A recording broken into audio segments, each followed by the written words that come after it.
Hello and welcome to a rather sunny morning here in the heart of the German capital. We're in Berlin for season 8 and round 8 of the ABB FIA Formula E World Championship. It's our second dose of high-octane racing this weekend. We cannot wait. Now free practice 2 is about to get underway. Here's a look at the calendar. Obviously today we're in Berlin for round 8, but next stop we'll be going to Jakarta in Indonesia, then off to Marrakesh in Morocco, a doubleheader in New York City, followed by London and Seoul in South Korea. Very exciting calendar to look forward to. But there is Ede Mortara, the man of the moment. He had his first pole position yesterday of the season and won here as well. Antonio Giovinazzi looking very smiley this morning. There we have Lucas Di Grassi, our season 3 champion, getting ready for today's session. Sam Bird for Jaguar TCS Racing and Oliver Askew there. Nick De Vries looking a little bit more serious this morning, and Antonio Felix da Costa hoping for a nice straightforward day on the track. Right, so let's take a look at where the Drivers' Championship standings sit. Stoffel van Dorn is the current leader. He managed to hold on to his lead, just 3 points ahead of Jean-Eric Verne for DS Techeetah. Mitch Evans, Ede Mortara, Robin Freins in P5, Andre Lotterer, Pascal Wehrlein. They're looking for more points today. Sam Bird down in P12 for Jaguar TCS Racing. Sebastian Bremy for Nissan Edams there, our Season 2 champion. Then it's Max Günther, Oliver Askew, Dan Tickton and Sergio Sette-Camera closing out the 22 drivers. Now the team's championship is really looking interesting. Mercedes EQ, a 9-point lead ahead of DS Techeetah. Then Rocket Venturi Racing, who enjoyed their race win yesterday, have managed to move up to P3. And Jaguar TCS moved down into 4th. I'm Nikki Shields. Joining me in commentary is Karun Chantuk. Karun, over to you. Yes, morning everybody. Let's take a look at this circuit running the opposite direction to what we had yesterday. Very unique in the world of motorsport, of course, where you can race on the same track going in 2 different ways. Turns 1 and 2, a couple of hairpins before we enter a high-speed section through turns 3 and 4, and then the attack mode will be activated around the outside of turn 5. Towards the end of the lap, you get a very complicated braking zone where you go left initially, then right around turn 7, and then towards the last 3 corners, a couple of slow ones, double left-handers 8, 9, and then a really long 270-degree right-hander turn 10. So here we are again. It is a double header in the heart of the German capital. Very exciting race yesterday, but it's a reset because this time round the track is in a clockwise direction, in the reverse direction from yesterday. Sam Bird there for Jaguar TCS Racing had an interesting day actually. He did pretty well. Qualified in P15 because he didn't get through to the duels, but he managed to make up 8 places, finishing in 7th. So I think today for him the focus is very much going to be on getting into the duel phases. We have a new qualifying format at the moment where you have the group stages and then you get into the duels, which is the quarters, the semis and the finals. Now Jean-Eric Verne, he had a great day yesterday. Just missed out on the lead of the race and taking the win, but he did well though to take the points. 18 points for him with a 2nd place finish. Number of laps led there, 422. Just shows he really is one of the best drivers in Formula E, a double champion, the only double champion in Formula E. Now we're down with Andre Lotterer in the Porsche garage. Andre Lotterer managed to have a good battle on track yesterday with quite a few of the drivers. Moved up 1 place, qualified in 5th, finished in 4th. I think Porsche could be looking strong here today. He did well in FP1 this morning. Right, so the cars are now going out on track. Karun, what do you think we can expect? Can we read into what happened yesterday? Yeah, 100%. You know, this is a track where the track surface is quite special, very different to anywhere else that, frankly, any form of motor racing goes. And therefore, if you've got a car that works and is able to look after the tyres on this very abrasive surface, then you're going to be competitive. You know, we're looking at the you know, the Porsches, for example, yesterday, they were in that fight, weren't they? They were in that lead battle with Techeetah and with obviously Eduardo Mortara and Stoffel Van Dorn. You know, there was a few of them who seemed to really have a good handle of the car around the circuit. And then you had others like Alexander Sims, who started second on the grid and then just struggled with tyre wear, and that affects your efficiency and your energy usage, and he dropped down to 9th by the end of it. So, you know, they've all had a chance to sleep on it, learn, look at some data, and use these practice sessions to try a few things and just try and improve that for this afternoon. Yeah, and although we sort of talk about this being a bit of a reset because it is a completely new track, you know, okay, it is at the same location, but it is completely different. The track surface is a massive talking point at this location, and that is one thing that is a constant. You know, it is exactly the same. It's this very high grip surface full of lots of different stones. Of course, this is the apron of a terminal. This was used as an airport. Hence why it is that high grip for the aircraft to land. Not so good for racing cars, that's for sure. We're now looking at Oliver Turvey and Dan Ticktum, the two Neo 333 cars, who didn't have the greatest day yesterday, unfortunately finishing right down towards the back. I mean, Oliver Turvey finished in P16, which I suppose is respectable for a Neo 333 car. Yeah. Kareen's looking at me. Yeah, listen, I think, you know, they're clearly a team who, they've been on the back foot in the last, you know, season or two, and I think their focus is firmly on next year when Gen 3, the new generation of Formula E car, comes along, and to see how they can make use of that opportunity to move further up.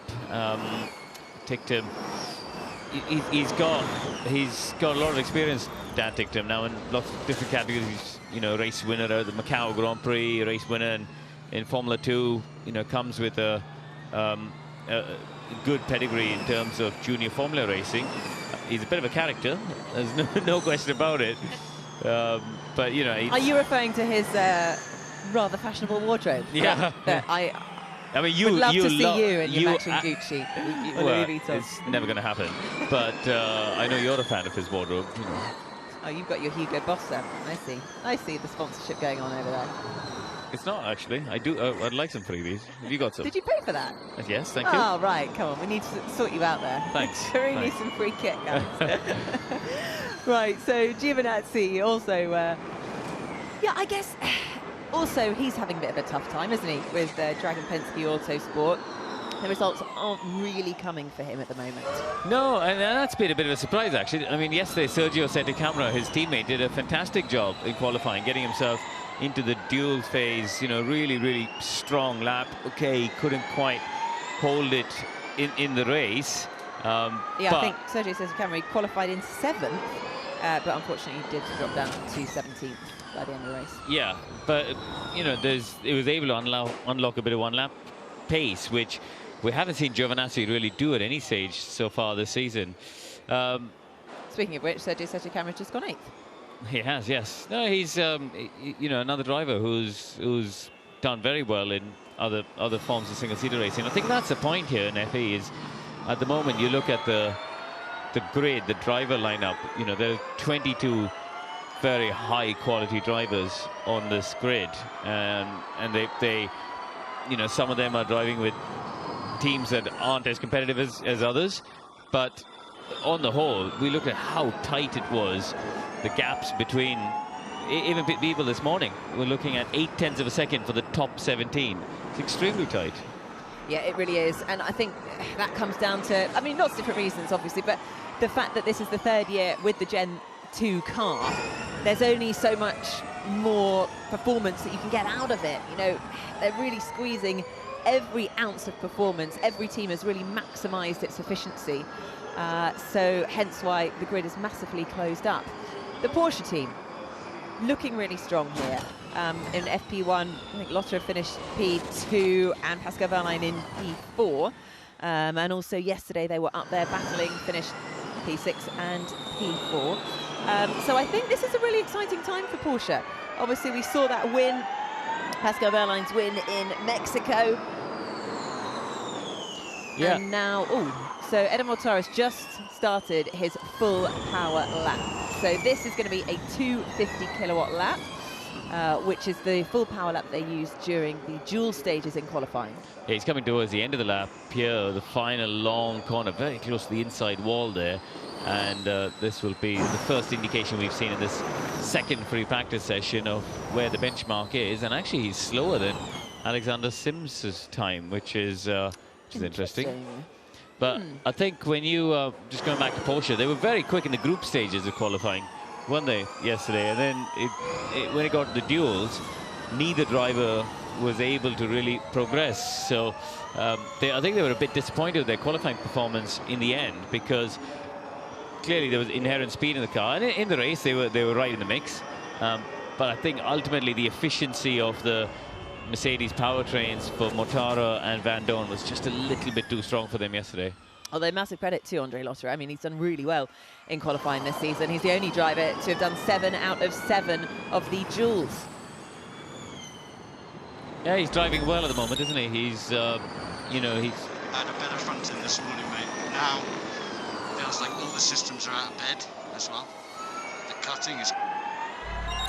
With Sam Bird not happy with the balance of his car. You know, whatever changes they've made between the first and second free practice session, he feels has not worked out for him. So not just in terms of chassis handling, but he heard him there talking about the systems, which is, you know, they have different ways on the software to control how the energy is recovered and put back in the battery, as well as deployed and used to accelerate the car.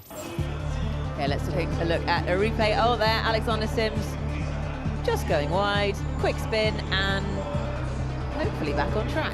Yeah, and he rejoins to carry on with the session. So it's turn 7, no major harm done there. And as we're taking a look at Nick Cassidy's car in the pits, his teammate Robin Freins, he needs a big day today, doesn't he? You know, he's dropped 1 place in the championship battle, now down to 5th, no points from yesterday's race.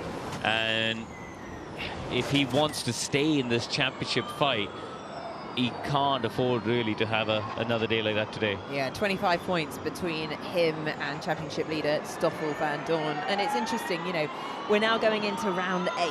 I know the drivers don't like to talk about the championship title fight, but we're midway through the season now. This is when those top drivers need to start pulling away and creating that gap between the rest of the pack. And that is, it looks like that's what's happening. Stoffel Van Dorn on 96 points, Jean-Eric Verne on 93.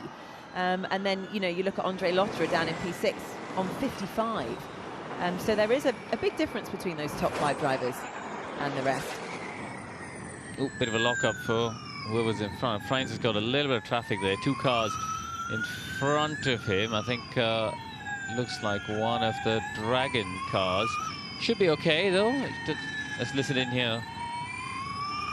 Watch his hands seesawing at the wheel as he tries to put the power down and drive up to the line. It's really tricky to get the traction you need. He does go to the top of the times with a 1 minute 6.4, but you can clearly see towards the end of the laps where they're pushing, the rear tire temperatures are going sky high, and the drivers are all scrambling around for rear grip. Oliver Rowland, he was a little bit disappointed, I think, yesterday, because you know, it's a track that he's done well at before. He's won here before, and I think it's a track where he generally thinks he goes, or should be going quite well. He does go to the top, so about a 10th ahead of Freins' time, which is a good lap from him. Yeah, I think it was qualifying that let him down, really. I mean, he did manage to sort of move up in the course of the race, unlike his teammate Alexander Sims, who dropped down, unfortunately. But he was just finishing outside of the points in P11. Roger Griffiths there for Avalanche Andretti, and Dilbag Gill alongside him, former Formula E driver Nick Heidfeld. Oh, Nick Heidfeld. Yeah, Nick Heidfeld. Okay. He was your old teammate, wasn't he? No. Didn't you have a race together? No, he booted. Did he took kick me, you out? He took kicked your me place? out. Yeah. Oh, awkward. Yeah. So here is a Pascal Wehrlein on his high-powered lap as we go around that plane parked on the apron there at turn 5, heading. This is the way we've seen people struggling for braking. We saw Sims go wide here. We saw other people struggling to get a stop, but no issues on this particular lap. He's behind the Nissan of, I think that's Sebastian Buemi, isn't it? In front of him there as they're coming around the final corner. So Verline on this lap, it's been okay. He's a bit down, nearly half a second down on what we've seen from Roland. So bit of work to do, perhaps. Well, that's good there, Sebastian Buemi moving out the way, because you do not want to be getting traffic at this point. You only get a couple of shots to set your, well, to practice your full power lap at 250 kilowatts ahead of qualifying. And, you know, I think we heard a few complaints on the radio yesterday from other cars getting in the way, traffic, and it's just so frustrating, isn't it? Yeah, but I mean, it's part of motor racing, isn't it? It's a day of frustrations. It's a day, yeah. And well, actually, speaking of a day, it really is a day, isn't it? One race day format in Formula E. Obviously, this is a double header, but we do everything twice, particularly today, because even though we're at the same location, it is a new track. Therefore, we have to have 2 practice sessions, FP1 and FP2. Then it's straight into qualifying. You know, within an hour, you're into qualifying. Quick lunch break and then race. So there isn't much time to make any changes, to get your head around things. You've got to be in the right frame of mind when you arrive at the track. Yeah, and I think that's one of the big challenges in Formula E, actually. You know, when you roll the car out of the pit box for the first time on the day, you've already you've already got a kind of an idea of how your day's going to unfold in some ways. You know, because there isn't really much time to make changes. There's such a huge amount of importance put on the pre-event preparation, the work you do in the simulator, the work the engineers do with the simulation tools they've got for the both chassis side as well as the you know, energy side of things. So much of the donkey work has to be done before these cars hit the track, because when you get here, you know, before you know it, you're into qualifying and then the race. So you really haven't got a lot of time to just, you know, take a step back and study the data and improve things. You've got to hit the ground running straight away from FP1. This is going to be interesting to see how Alexander Sims does. He's on his full power 250 kilowatt lap, obviously trying to improve on the result from yesterday, getting his first points, finishing in P9. But really made the opportunity, didn't he, yesterday? So Sebastian Buemi, his time was disqualified from qualifying, so he was removed from the duels, which allowed Alexander Sims to go into the duels. But he wasn't quite ready, so it was a really quick turnaround for him to suddenly jump back in the car and get prepared for the duels. He didn't have much time to think about it, but he did very well getting into the finals and qualifying.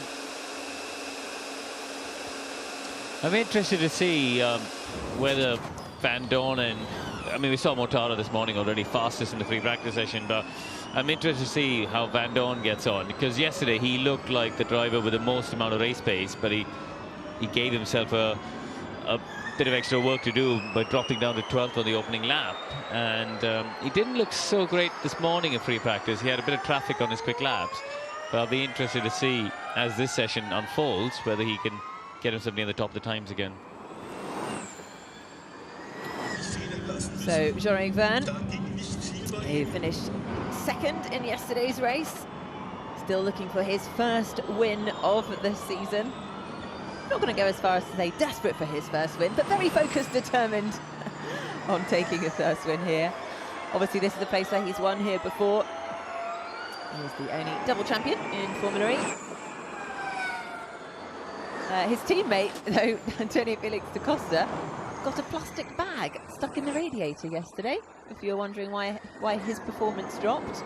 The car came back to the garage, they found a plastic bag, and the battery had overheated, which causes the power to become reduced during the course of the race.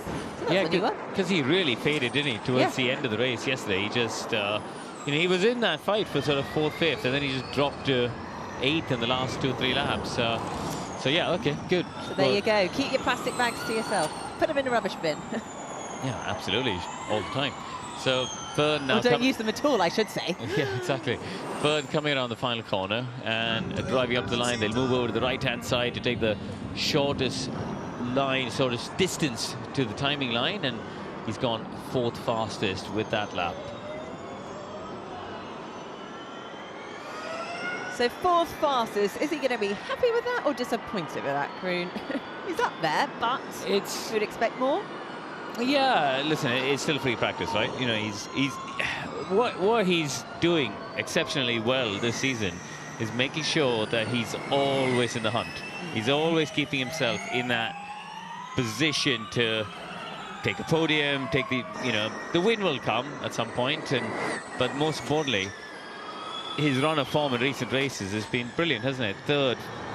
Third in Mexico, fourth in Rome, second in Rome, third in Monaco, second yesterday in Berlin. You know, it's an incredibly consistent run of form. Yeah, exactly. And we do always say that in Formula, isn't it? Consistency is the key to winning these championships. It's not just about the wins. But, I mean, phenomenal qualifying yesterday that he got exactly the same time to the 1,000th of a second as Alexander Sims, which didn't go down too well with him. No, but I also agree with him. You know, for those of you who didn't watch qualifying yesterday, what happens in the duels is the teams are told in which order that the cars, well, they go out on track for their duels based on the times, isn't it, from the group stages, and they go in a particular order that's defined in the rules. So by definition, when they do the same lap time, the driver in front who does the time first gets a higher grid spot, but it means that the driver behind actually has no chance because they've been told to do that. I mean, the only way to do it is if he overtakes the other car, which obviously he's not going to do. So I can understand why Jeff was not particularly pleased yesterday, and I'm sure there'll be a bit of discussion between the team bosses about that going forward. So Dan Ticktum now, new in at Neo 333 this year, his first season in Formula E, so it'll be his first time experiencing this track. That's a pretty good lap actually from Dan Ticktum there. 4/10 off the pace, but that's it's a lot closer than he's looked in recent weekends, so he should be pretty pleased with that lap. The question is, can he hold on to P7, because the times are just going to start getting faster, aren't they? Yeah, the rubber's going down. I mean, overnight they had track sweepers out there clearing off the bits of marbles and dust and the rubber, so now on this layout of the track it's just all gripping up slowly. Van Dorn goes second fastest, underlining the pace that he had yesterday in the car. His teammate Nick de Vries is also on track. Antonio Felix da Costa has gone fourth fastest in the DS Techeetah car.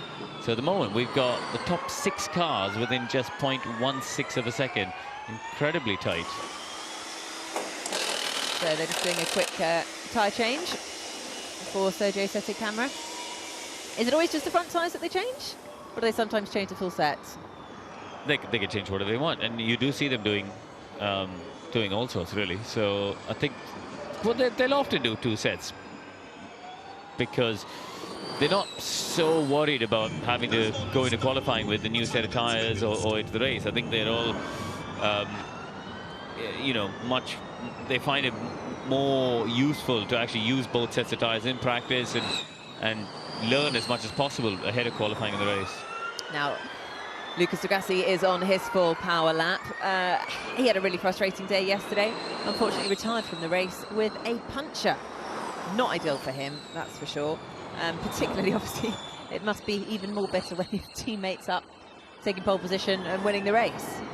Yeah, he's on a good lap here, though. So both he and Mortara are starting their laps. There's only 400s between them in the first third of the lap. Let's go on board with Di Grassi. Let's watch him here, just going left and then turn sharply right. Lots of steering lock wound on before we come to these last few corners. Left, then really close to the wall on the right-hand side. Look for which way he's looking. The wall comes back at you there, that second apex. Then his hands just correcting the slide as he tries to put the power down, and he does go to the top of the times, and that's a strong lap. A 66.1. Mortara about a 10.5 behind him, so both Venturi cars right up at the sharp end. Very nice. He's going to be really pleased with that. He really needs to, I think, start putting down some more points on the board. I mean, his best place finish this season was P3. Right, we're just doing a quick replay with Jake Dennis. Let's take a look at what happened here. Oh, once again, slightly overcooked it. Yeah, he went a long way off, didn't he? I mean, it was pretty close to the barrier there, actually. Slightly reminds me of what he did in the final last year.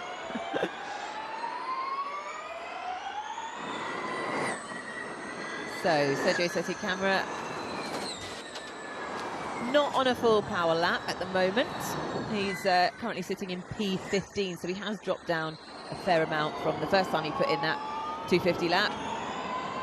We haven't seen anything really from Mitch Evans or Sam Bird in this session, have we? So we'll see if they wind themselves up. There's still 9 minutes to go, and we haven't seen either Jaguar really put a strong benchmark down in this session. Sam was complaining on the radio, wasn't he, at the beginning of the session, so maybe they're doing a few extra changes and working hard on the car before he puts in the full power laps. Yeah, he's just driven past us actually in the pit lane, so he's gone back out on track, and I'm sure that we'll see some high power laps fairly soon. Here comes Sergio Sette Camara. He was one of the strong performers in qualifying yesterday, and we switch now to the you can see actually, Nikki, from this high position, just look at those view, isn't it? Look at those joints you see, you know, as I was saying yesterday, there's these concrete blocks, these sort of rectangle concrete blocks have been laid down to create this apron here at Tempelhof, and you see the cars just gently bobbing up and down, so you've got this sort of ripple effect as they bounce across these joints all the way across the lap. So now we are watching Sam Bird for Jaguar TCS Racing, putting in his 250 kilowatt. Will those changes that they've made in the garage, I'm assuming they made some changes, have made a difference to the handling of the car that he was complaining about earlier? So he just put in a personal best in Sector 1. Yeah, still about 3/10 down on what other people have done, the likes of De Grassi and Mortara, so let's see how the rest of this lap unfolds. He's got a pretty clear run. There's a car ahead of him, but that's far enough ahead not to be a distraction. Turning left at turn 6, now through turn 7, the photographer's trying to... It's going to make you dizzy, isn't it? Catch him, yeah. Ooh, the rear of the car, just he had a bit of rear locking there. You see the rear of the car steering itself a little bit into those final couple of corners, and that's the part of the lap where the rear tyres are starting to get pretty hot as well. He comes across the line and doesn't hugely improve, does he? He's down in 15th for that lap. James Barkley watching on, thinking, maybe we do need to make some more changes to the car. Okay, I've already put words into his mind. Maybe he's not thinking that. I don't know. That's maybe what I'd be thinking if I was him. Right, so now we're with Max Günther. He's putting in his 250 kilowatt lap for Nissan Edams. So Max is down in P17 in the championship at the moment. Unfortunately, finished P18 yesterday. Really only scored 2 points so far this season, which he managed to get in Mexico City. 14th for him with that lap. It's a home race, of course, for him here. So I noticed there's like a Max Günther fan club, I think, who came to watch. There were some banners. Well, he needs the luck. Hopefully the Max Günther fan club will bring him some. Right, a replay here with Sam Bird. Maybe this is where he lost time during that lap. Just clipped the wall there. Yeah. Okay, so that explains it then. Always good to have a reason or an excuse. Yeah. Did you always have lots of excuses? Yeah, of course. Racing drivers are full excuses, of course, aren't we? But I think he was sort of down on that the lap time anyway before he got to that particular corner. As we see Verline, what's he up to on this lap? It's a decent lap from Verline. He's on personal best first 2 sectors, goes P5. So once again, Porsche looking like they're in the hunt here. Obviously, also a big race for them. Porsche had all the big bosses here yesterday, coming to watch and support their team. Big home race for them. So, just over 5 minutes to go now. Mitch Evans in the Jaguar as he comes down the start-finish straight, heading towards turn 1. Doesn't get as close to the wall on the way in as we've seen some other people, and a little bit of a wobble as he put the power down to come out of the corner. Now towards turn 2, this super tight left-hand hairpin, straighten the wheel as soon as possible, try and unload the steering lock and get the car accelerating. It's a bit of a bump actually in that change of direction between, and Evans having a big slide there as he came out of turn 4. So that does 2 things. One, it hurts the rear tires even more, and 2, obviously it loses lap time. So we'll see what that does for his second intermediate time, and he's not too bad actually. He's about just under 4 tenths down on the Grassi's pace. So he's got the potential to be in that window. I mean, it's crazy between third, Roland third, and all the way down to Sims in 12th. There's less than 2 tenths, and Evans puts himself not much higher up actually than where he was earlier. So he's only 18th, so 18th and 20th for Jaguar after doing their high power laps. Discussions there going on between Gary and James Barkley, the team boss at Jaguar TCS Racing. Here we are with Nick Cassidy. I mean, with only 3 minutes to go. That was close. Always rather unforgiving these walls in Formula E. Yeah. He stayed out of it, but yeah, he had a big slide just to the apex and did the right thing by just jumping on the anchors and making sure that he didn't carry on going towards that wall. So yes, well avoided there by Dan Ticktum. Did you enjoy racing here? It was fine. I wouldn't say it was the most exciting circuit. Let's have a look at the replay of Dan Ticktum. Yeah, went in way too hard, got on the dusty part of the track away from the racing line. Well recovered. I think it was fine. It was much more enjoyable. I think the narrower street circuits are a bit more enjoyable to drive. I think this is a sort of halfway house between the street circuits like Rome and places like that, and then a permanent facility like Valencia. This feels kind of a halfway house to the two. Moments ago, we just saw Ron Griffiths there for the Avalanche Andretti team, and of course, big news for them. Announced this weekend they're going to be running a Porsche car next season. So 2 big motorsport giants coming together. Right, Antonio Felix da Costa, a driver who had back-to-back wins here in his championship winning year. So a place that will bring back some good memories, even though it was the year when we did 6 races in 9 days. It was pretty intense. That was during the pandemic. Yeah, I mean, I bet that was a long week. Yeah, I imagine people were pretty tired of this place by the end of that. We got to know and to love Burlington Bath Airport. So da Costa, it's not a great lap so far for da Costa. His teammate Jean-Luc Thurn is having a better lap. I can tell you, further behind him, he's in fact, sorry, slightly ahead of him. So Verne has gone 7th fastest. Da Costa is going to come up to the line, and I'm not sure this is going to do a huge amount for him on the lap charts. In fact, it doesn't. He stays down in 10th. So this is really interesting, isn't it? Time's not coming for some of the drivers that we would expect them to. You know, as we've mentioned, the Jaguar guys haven't done so well today. Nick De Vries, P14, Lotterer, P12. Yeah. What's going on? Well, Lotterer's on a lap at the moment, and Mitch Evans as well having another go at the 250 kilowatt high power lap. So we'll see if he's managing to improve on this one. He hasn't in the first sector of the lap, but Lotterer is coming around the final part. He's down, as you said, Nikki, in 12th. I mean, the gap still between Van Dorn on a 66.45 and Sims a 66.56. I mean, that's literally just over a 10th of a second, and you're covering, what's that, 9 cars. There's 9 cars in a 10th of a second. So even closer than yesterday. I think yesterday it was 6 cars within a 10th of a second. So we've improved on that. Yeah. I mean, it's not at the top. I mean, to be fair, Venturi do seem to have a great handle on their car around the circuit. They won 2 of the times. They were quickest this morning. They won yesterday's race. Unquestionably, they are the favourites going into qualifying. Be interesting to see if had Nick De Vries done both his full power laps.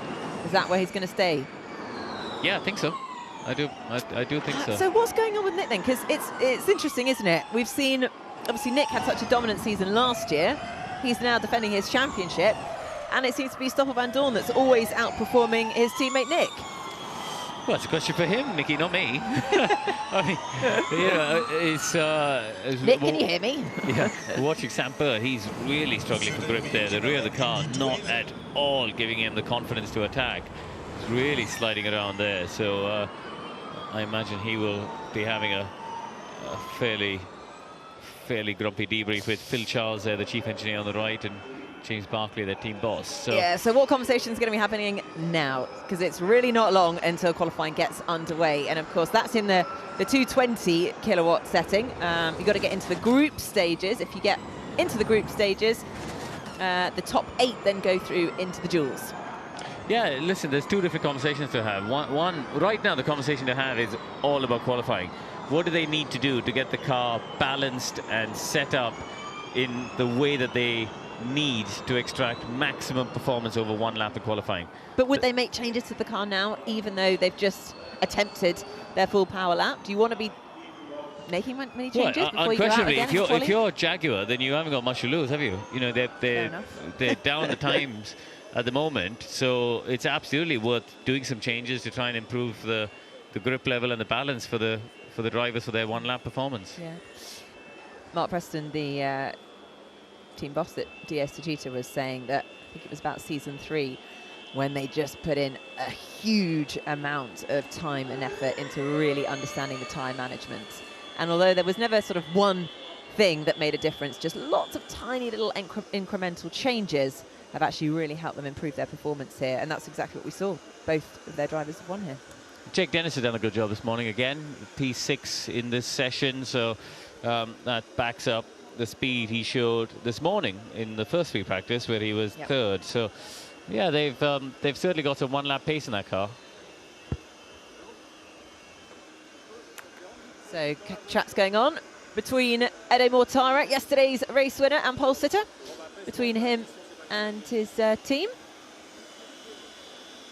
Going to be jumping out. That's a rather cool helmet. Like the design of that. Certainly stands out, doesn't it? Yeah. Nice one. Easy one for us to spot, that's for sure. Right, bit of staff practice happening on the grid. Not many drivers opting to do a practice start at this stage, perhaps, but it's always worth having so to do why a is bit of that? practice. Why wouldn't you do a practice start? Why wouldn't you? Yeah. It just depends on, you know, if they decide to pit a lap or two early, then they're not actually on track. So maybe it's just their program is such that they were slightly out of sync. It's nice to see the sun is out here today, but how is that going to change things with the conditions if we've got a slightly warmer track surface temperature? It is going to make it harder for the tyres, particularly the rear tyres around here. So certainly when we get to the afternoon, when the sun's been out for the whole day by that stage, by the time we get to the race start, it's going to have an effect. And you know, yesterday was certainly cloudier, wasn't it? We had a little bit of sun in the morning, and then it was very windy as well. Windy and cloudy for the bulk of the day, and then even through the race, the sun sort of came and went. But today it looks like a much clearer and should be a warmer day. Good, because we were expecting a heat wave. That's what I was told before I flew out here. Packed on my summer gear. Robin finds that. Going to be going in for a bit of a debrief with the rest of the team. Quite a lot for him to work on. I know yesterday he wasn't that happy with the car. Right, let's take a look at the results from FP2 today here in Berlin. Lucas de Grassi and Edo Mortara for Rocket Venturi Racing, quickest in the session. Oliver Rowland for Mahindra Racing there in P3. Then Stoffel van Dorn, who was yesterday's third place finisher for Mercedes EQ. Pascal Wehrlein, Jake Dennis, Jean-Eric Verne, Robin Frines, Oliver Turvey, Antonio Felix Costa and Sergio Sette Camara closing out the top 11. Good result for Camara there. Andre Lotterer down in P12, Tag Heuer Porsche. Then Alexander Sims in P13. Interesting to see the Mercedes driver Nick de Vries down in 14. And then the Jaguar drivers, Mitch Evans, Sam Bird, P19 and P21. They're going to be looking for some improvements before qualifying, that's for sure. And then Sebastian Buemi right down the bottom for Nissan Edams.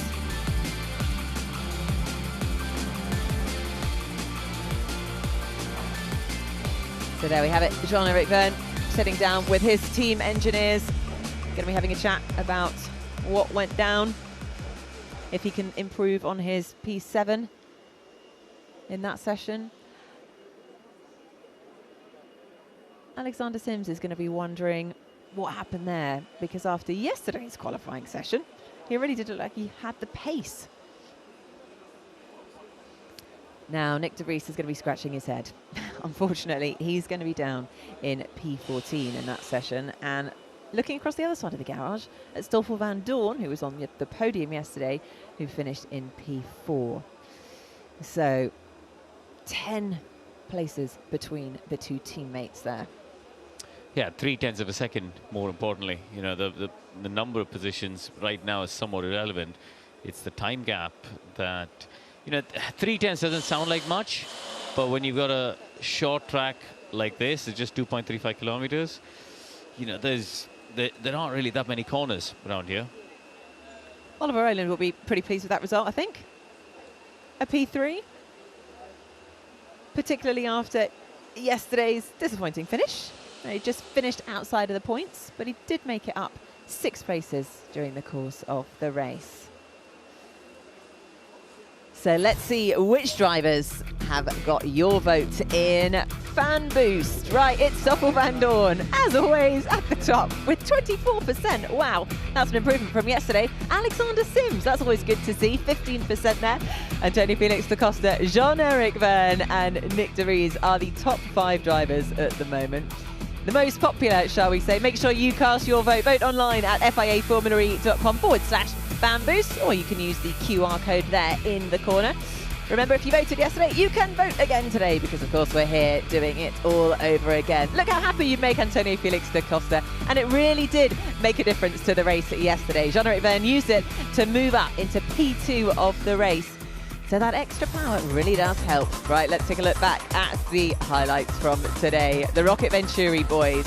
What a performance from them. Lucas Di Grassi clearly trying to make up from that puncture that he suffered yesterday. And Edo Mortara, again, looking for a double win here in Berlin.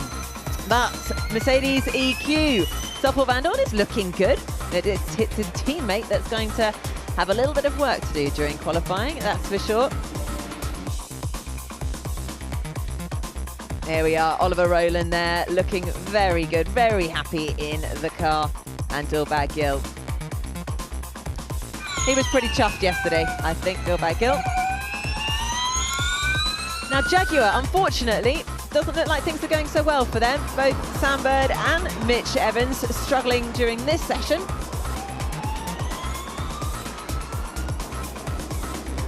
And there we have it, Sam Bird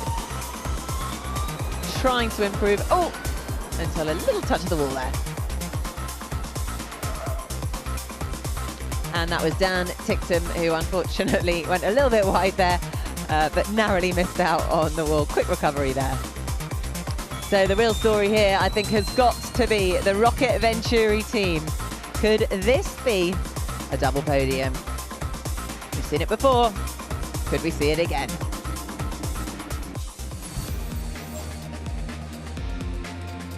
So that's the end of FP2. Thank you very much for joining us. Not long to go until qualifying does get underway. A little bit of time for everyone to take a break. Antonio Felix da Costa, they're getting in the mood. But will we see another action-packed race that we saw yesterday? Could Edo Mortara do it again? Jean-Eric Verne and Stoffel van Dorn, they were the ones battling it out. Join us in less than an hour for qualifying.